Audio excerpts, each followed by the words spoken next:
Hello, my friends. Welcome back to AgeWise, where we don't just sit back and take nonsense, we take action. Speaking of sitting, have you ever stepped onto a crowded bus or train, locked eyes with the so-called priority seating, and seen it occupied by a fully functional adult, pretending they didn't just see you walk in? Oh yes, the classic if I don't make eye contact, I don't have to acknowledge reality move. We know it, we've seen it, and quite frankly, we're over it. But today, I'm here to help. Because getting your rightful seat doesn't always require a dramatic confrontation. It just takes a little strategy. In this video, I'm going to show you how to make seat-hogging commuters so uncomfortable they practically give up the chair on their own. No yelling, no arguing, just pure silent psychological warfare. Stick around because by the end of this, you'll have a whole arsenal of tactics to get what's rightfully yours with style. And if you've ever had to fight for a seat, let me know in the comments what happened because I have a feeling we all have a story to tell. Now let's get into it. Tactic number 1, the I see you eye contact drill. Nothing strikes fear into the heart of a guilty seat hogger like uninterrupted, disappointed eye contact. The kind of stare that makes them suddenly rethink all their life choices. If done correctly, you don't need to say a single word. Their own conscience, or what's left of it, will do all the work. Start by positioning yourself right in front of them. Not to the side, not casually leaning against a pole, but directly in their line of sight. Lock eyes with them and hold that gaze. Channel the energy of a teacher catching a student cheating on a test. The longer you maintain it, the heavier their guilt becomes.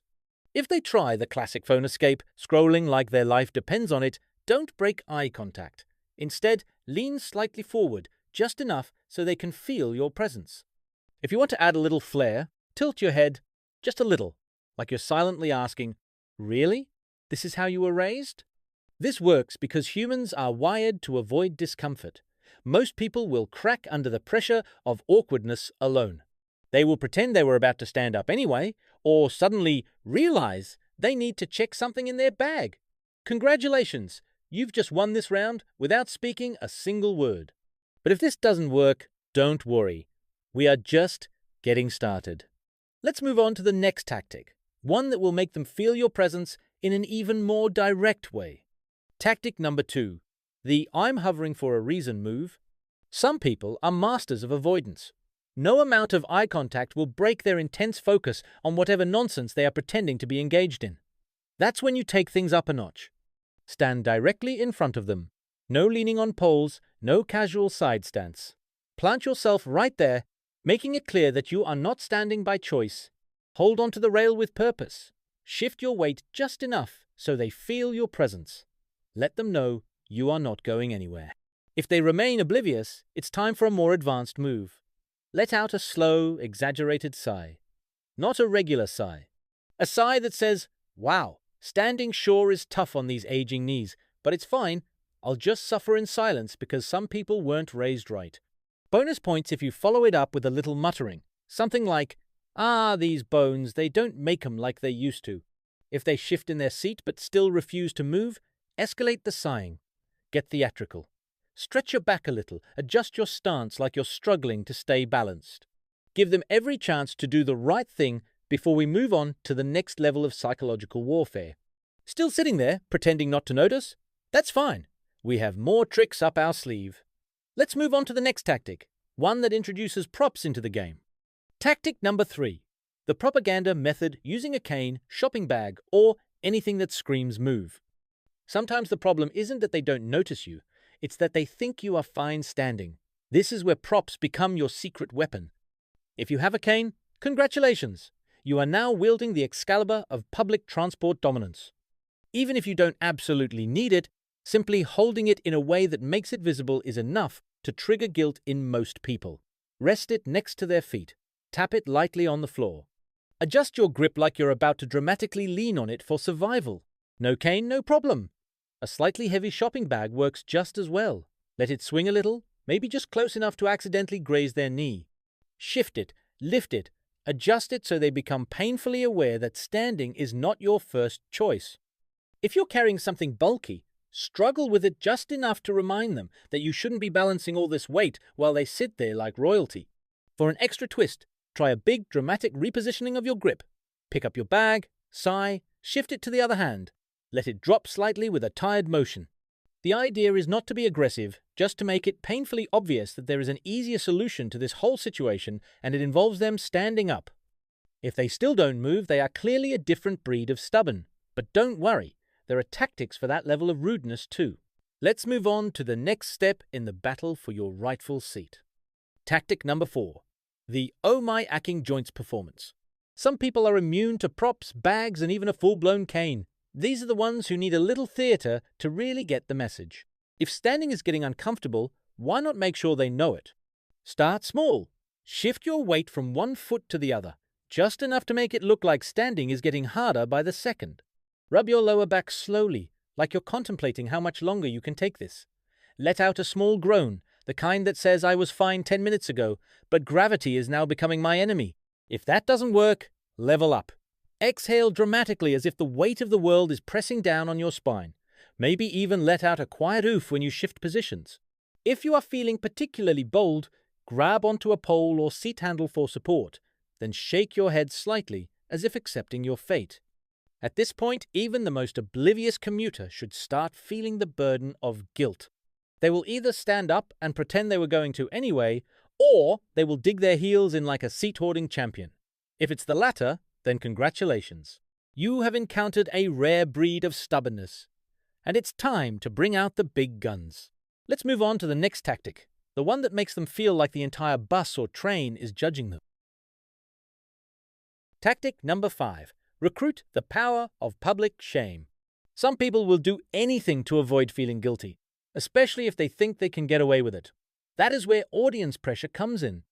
Because if they won't listen to their conscience, they might listen to the silent judgment of an entire bus or train full of people. Start by muttering just loud enough for those nearby to hear.